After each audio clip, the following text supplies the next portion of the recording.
I mean, how that feels to that person. If you lived here in America and you were 40 years old, but something happened and you had to go to another country, you know, you have to think psychologically and emotionally and mentally how that wears on a person, especially if you've come from, a conflict. So I think we need to be a little more compassionate towards people who are from other countries, especially if you think about the growing Hispanic community that's coming over because of lack of opportunity or jobs. It's not an easy trip. They don't just get on a plane and come over.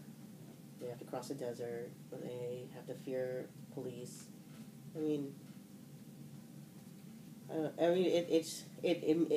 The idea of providing services to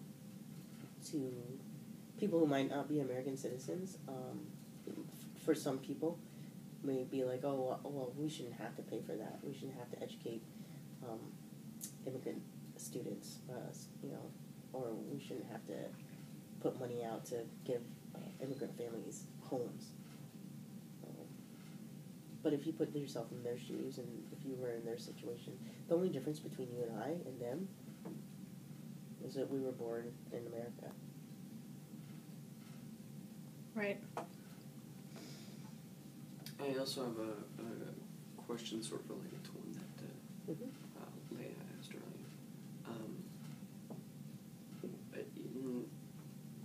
In response to the abuse that recently the lesbian, bisexual, gay community has taken in high schools,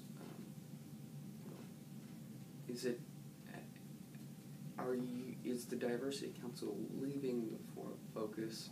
Well, not leaving, but sort of changing the focus from sort of race and religion to sort of LGBT acceptance,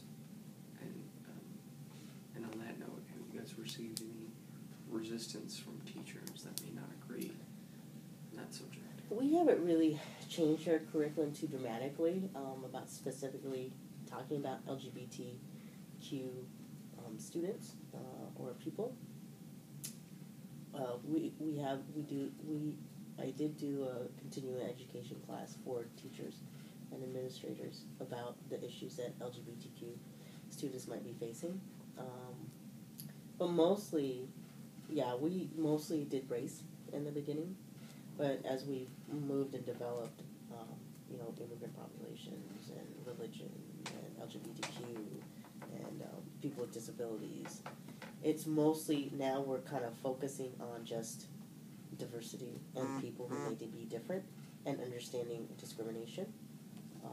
And so we try to cover all the classes that are protected by the Human Rights Act and try to do that in a comprehensive way.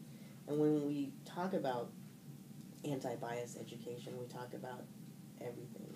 We talk about that you should treat everyone the same if they are black or white or gay or straight. And there's sometimes we want to do education about the LGBTQ population because I think there's a lack of understanding of what that is or what that means. And in no way do we, if there is pushback from teachers who may have faith-based resistance to that, it's not about faith. It's about freedom to be safe for all students, and the type of harassment and homophobia, and I teach when I teach LGBTQ harassment or bullying, I talk about gender, and I talk about how we have a very gendered society, and that women who are still considered a minority, but demographically are not.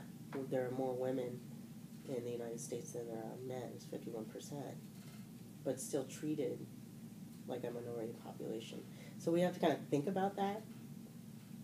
And why do we treat women as a minority population when they are not? And why we call LGBT students derogatory names like fag or fairy, which are feminine. So we're kind of using women to put down men, right? Very heteronormative. Yeah, very heteronormative. And it's not even, you might not even be gay. You are perceived to be gay, but use female put-downs. You throw like a girl.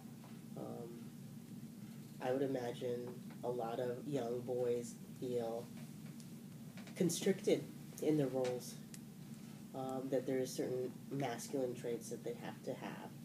But fear, if they do not fulfill those, will be called a faggot, even if they are not.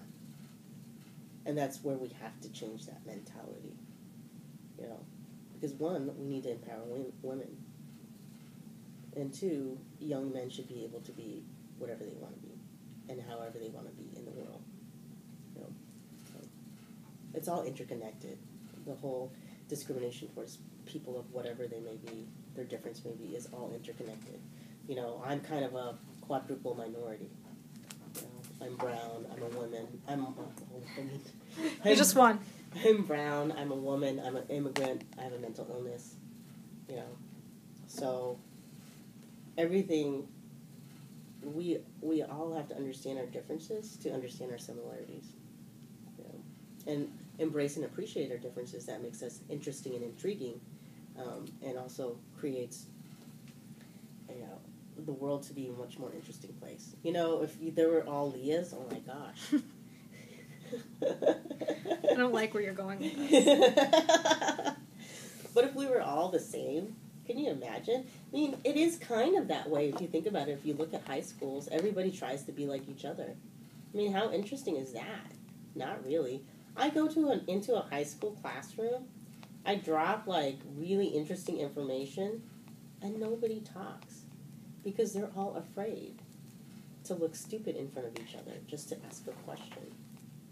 Or they're all afraid to appear intelligent. Or they're all afraid to look interested. Mm-hmm. And what is that about? It changes. You know, when I go into classroom, K through 5, kids are really, like, into it. Talking and asking questions. But at some point, it's cool to listen. Yeah. 6 through 8. I mean, they're still asking questions. You can still kind of, like, get them to talk. 9 through 12. I mean, 9th and 10th, maybe a little bit. But then once you get into the higher grades, it's like silence. But you know they're all thinking something. They're all wondering. They're all asking. And sometimes they'll come up to me afterwards and ask me questions.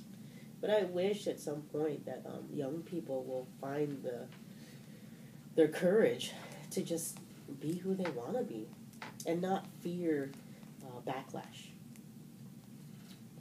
And that's, as the work that I do, the anti-bullying work that I do, I really want to be able to create that environment for young people to be able to have differing opinions and be okay with that. Well, do you have any other questions? Or don't want to take up all of your valuable time here. Yeah, I got the rest of the day to go waste away. I will be coming into your classroom, so I'll do a lesson and you can see a little bit more of what we do and what I do.